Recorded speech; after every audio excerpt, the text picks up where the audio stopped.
What started off as a quiet spring afternoon in a relatively quiet Cape Coral neighborhood quickly became quite the opposite, as the piercing sound of gunfire shot through the air, leaving a young man clinging to life. Our officers got there and discovered a crime scene very unusual in general for Cape Coral, but especially in broad daylight.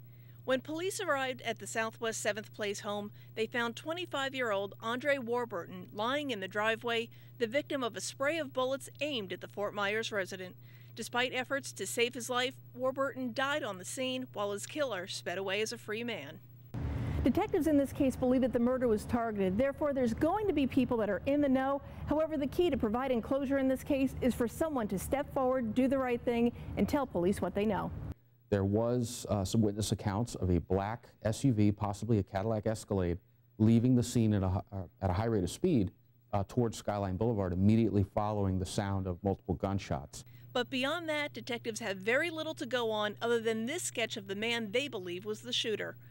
Warburton was a Dunbar resident visiting an acquaintance in the Cape when he was shot, but not much is known about that relationship, possible motives, or what led up to this fatal tragedy. If you know our victim and you know some of the issues that he might have had or circles that he ran in, anything like that would be helpful.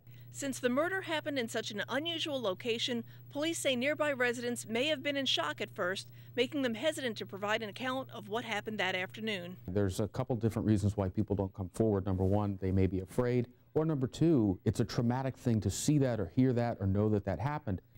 But at the end of the day, it's never too late to call and remain completely anonymous. It's going to take information from the public, people who either knew Warburton or saw unusual activity right before or after the crime, that will ultimately bring justice to a grieving family.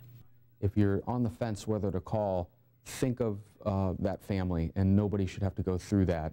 For Southwest Florida Crime Stoppers, I'm Trish Routte.